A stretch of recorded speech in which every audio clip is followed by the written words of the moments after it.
Hello everyone. The interview season is around the corner and many students are coming to me and asking how to prepare for interviews. वैसे तो मैं खुद की class run करता हूँ, but still if someone comes to me, I tell them that they can go for a very simple technique called as self-interviewing technique. Just have a look at your CV, and when you look at the work section of your CV, you'll find two things. Number one, maybe you have mentioned clients on one side and work on the other side. The presentation can be different, or you must have mentioned the vertical in which you have worked. For example, if you have worked in an industry, or you have been an industrial trainee, or you have done your articleship or internship from an industry, you must have mentioned financial reporting or whatever division you have worked in. And on the other side, you must have mentioned the work.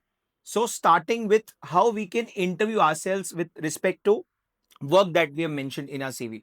तो सबसे पहले आप अपने CV में work ex देखिए, उसमें जो भी आपने लिखा है, तो how have you done it, कैसे किया, क्या काम किया था, सबसे पहले क्या काम किया था, एग्जैक्टली किया क्या था, वो आपके सीवी में भी लिखा होगा।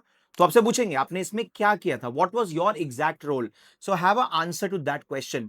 How you did it, the second question that they might ask, इसको किया कैसे था, क्या चेक किया, क्या एग्जैक्टली परफॉर्म किया। सो have a answer around that thing. For example, from a CACMA perspective, let's say you have mentioned audit and you have checked fixed assets, so you will say that हमने fixed asset register check करा था, हमने depreciation schedule check करा था, हमने physical verification report check करी थी, हमने depreciation का calculation check करा था, maybe detail का impact check करा था. So what exactly you did and how you did it, what all documents did you check, right? The third thing that they're going to ask, okay तुमने check कर दिया, अब obviously आप कोई clerk तो है नहीं कि सिर्फ डॉक्यूमेंट्स देखकर चेक करके आएंगे। So there might be certain observations as well, कुछ ना कुछ निकला होगा उसमें से, कोई फाइंडिंग्स होगी।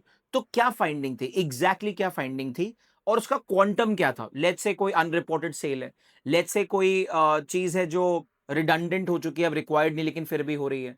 लेट्स से कोई फ्रॉड्स हो रहे हैं, लेट्स से कोई ऐसा खर्चा है जो जनरली चार्ज नहीं होना चाहिए था फिर भी चार्ज हो रहा है, और any sort of finding. These are mere examples, but they can be multiple findings that you can find out while performing that particular task or assignment.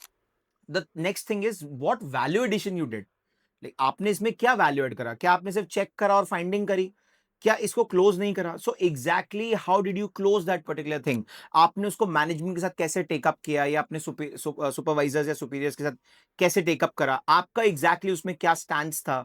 There can be ethical dilemma questions as well. For example, in few of the interviews जहां मेरे students appear हो रहे थे, उनसे उनसे पूछा कि आपने ऑडिट में क्या फाइंडिंग्स निकाली, उन्होंने कहा जी ये फाइंडिंग्स निकाली। उसके बाद एम्प्लॉयर या इंटरव्यूअर ने उनसे पूछा कि आपने इसमें क्या करा, तो वो जवाब दिया कि हम तो सर इंटर्न थे, आर्टिकल थे, हमें नहीं पता, सर ने ही क्लोज करा था। इसका काउंटर इंटरव्यूअर ने मारा कि अब तो आप एग्जीक्यूटिव रहेंगे और आपकी आपकी जिम्मेदारी रहेगी इसको क्लोज कराना या इसको फाइनलाइज करना विद पार्टनर्स और एनीवन। अब आप क्या करेंगे। सो टेक्निकली आपको ये बताना होता है कि इसमें, क्योंकि हमारे पास कोई एज सच पावर्स नहीं था to take action, or responsibility was to take it to the management and highlight the problem.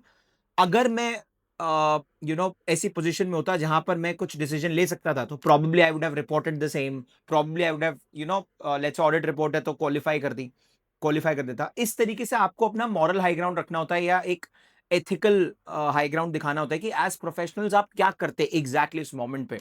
आप ये भी बोल सकते हो कि हमने सर को हाईलाइट करा, मैनेजमेंट को हाईलाइट करा और हमने इसको रिपोर्ट भी करा था। ठीक है। तो ये चीजें, क्या उसका आउटकम था, उससे क्या वैल्यूडेशन हुई, और आपने कोई भी ऐसा क्राइसिस किस तरीके से हैंडल करा, ये बहुत इंपॉर्टेंट होता है पता करना। इसके अलावा अगर पॉसिबल हो तो जो भी आपके ऑब्जर्वेशंस हो, जो भी आपकी फाइंडिंग्स हो, या जो भी पॉइंट्स आपने अपने सीवी में लिखे हो, उसको जितना हो सके क्वांटिफाई करिए, मतलब उसमें कोई नंबर जोड़िए। ठीक है। फर्दर हमारा सीवी वाला ऑलरेडी वीडियो बाहर है, आप देख सकते हैं वहां पर। हमने वहां पर ये बहुत बार बात करी है कि आपके सीवी में भी क्वांटिफिकेशन होनी चाहिए। सिर्फ इतना सा लिख देना verified this, check this, perform this will not help you. Rather let the assignment or maybe was able to find out a certain error, or aided the management in doing a particular thing, will help you to help you to make your CV better and to put through whatever work you have done in a more assertive manner than जो जैसा आप अभी लिख रहे हैं। Second चीज, ये तो हो गया जो काम लिखा है, कैसा भी हो सकता है। It can be taxation, it can be financial reporting, it can be finance, it can be audits, कुछ भी जो भी लिखा है आपने उसमें एक एक चीज पढ़िए।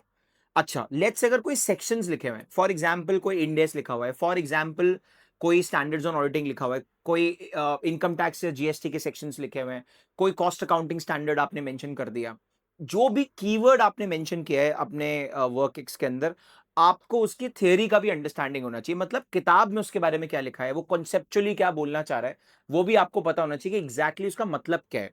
क्योंकि अगर मैं आपसे एक बहुत सिंपल सा एक मैथमेटिकल कैलकुलेशन या एक फंडा शेयर करूं, तो जो भी इंटरव्यू होता है, it is 30% around CV, 70% around academics, and interview is almost 40-50% about academics, yeah, technical, and remaining 50-60% is about confidence. So if you're confident enough and if you know your books very well, your concepts very well, I'm sure you'll be able to crack it.